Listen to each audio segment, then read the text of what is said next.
आप सुन रहे हैं हमारे YouTube चैनल कहानियों के संगम से। हर रोज एक नई कहानी सौम्या की जुबानी। दोस्तों, मेरा नाम सौम्या है और मैं कहानियाँ सुनाती हूँ। सभी को नमस्कार। आज की कहानी है मृत्यु जीवन का एक अटल सत्य है। एक राधे श्याम नामक युवक था। स्वभाव का बड़ा ही शांत एवं सुविचारों वाला व्यक्ति था। उसका छोटा सा परिवार था जिसमें उसके माता पिता, पत्नी एवं 2 बच्चे थे। सभी से वो बेहद प्यार करता था। इसके अलावा वो कृष्ण का भक्त था और सभी पर दया भाव रखता था। जरूरतमंद की सेवा करता था, किसी को दुख नहीं देता था। उसके इन्हीं गुणों के कारण श्री कृष्ण उससे बहुत प्रसन्न थे और सदैव उसके साथ रहते थे। और राधे श्याम अपने कृष्ण को भी देख सकता था और बातें भी करता था। इसके बावजूद उसने कभी ईश्वर से कुछ नहीं मांगा। वह बहुत खुश रहता था क्योंकि ईश्वर हमेशा उसके साथ रहते थे, उसे मार्गदर्शन देते थे। राधे श्याम भी कृष्ण को अपना मित्र की तरह पुकारता था और उनसे अपने विचारों को बांटता था। एक दिन राधे श्याम के पिता की तबीयत अचानक खराब हो गई। उन्हें अस्पताल में भर्ती किया गया। उसने सभी डॉक्टरों के हाथ जोड़े, अपने पिता को बचाने की मिन्नतें की, लेकिन सभी ने उससे कहा कि वो ज़्यादा उम्मीद नहीं दे सकते और सभी ने उससे भगवान पर भरोसा रखने को कहा। तभी राधे श्याम को कृष्ण का ख्याल आया और उसने अपने कृष्ण को पुकारा। कृष्ण दौड़े चले आए। राधे श्याम ने कहा, मित्र, तुम तो भगवान हो, मेरे पिता को बचा लो।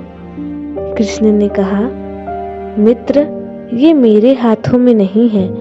अगर मृत्यु का समय होगा तो होना तय है।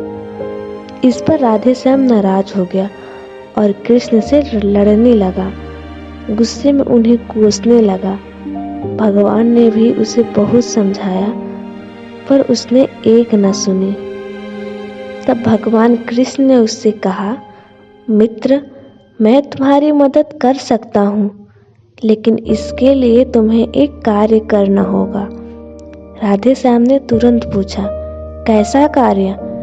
कृष्ण ने कहा, तुम्हें किसी एक घर से एक मुट्ठी भर ज्वार लानी होगी और ध्यान रखना कि उस परिवार में कभी किसी की मृत्यु न हुई हो। राधे श्याम झट से हाँ बोलकर तलाश में निकल गया। उसने कई दरवाजे खटखटाए। हर घर ज्वार तो होती, लेकिन ऐसा कोई नहीं होता जिनके परिवार में किसी की मृत्यु न हुई हो। किसी का पिता, किसी का दादा, किसी का भाई, माँ, काकी या बहन। 2 दिन तक भटकने के बाद भी राधे श्याम को ऐसा एक भी घर नहीं मिला। तब उसे इस बात का एहसास हुआ कि मृत्यु एक अटल सत्य है। इसका सामना सभी को करना होता है। इससे कोई नहीं भाग सकता और वो अपने व्यवहार के लिए श्री कृष्ण से क्षमा मांगता है और निर्णय लेता है जब तक उसके पिता जीवित हैं उनकी सेवा करेगा। थोड़े दिनों बाद राधे श्याम के पिता स्वर्ग सिधार जाते हैं। उसे दुख तो होता है, लेकिन ईश्वर की दी उस सीख के कारण उसका मन शांत रहता है। दोस्तों, इसी प्रकार हम सभी को इस सच को स्वीकार करना चाहिए कि मृत्यु एक अटल सत्य है। उसे नकारना मूर्खता है।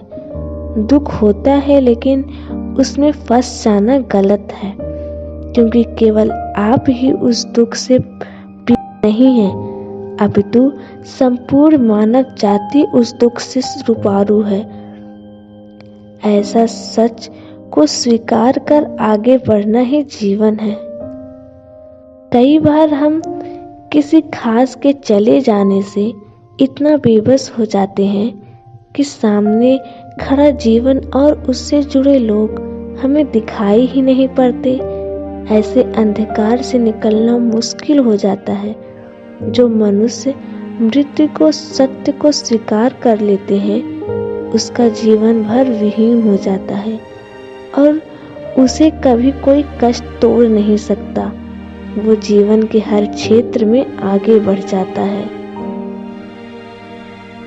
यदि आप सभी को कहानियाँ सुनना पसंद है तो प्लीज़ हमारे चैनल को सब्सक्राइब करिए, शेयर और लाइक करिए। आप सभी के सहयोग से हमें भी कहानियाँ सुनाने में आनंद आएगा और कमेंट में ज़रूर बताएं कि आपको कहानी कैसे लगी। नमस्कार, मुस्कुराते रहिए।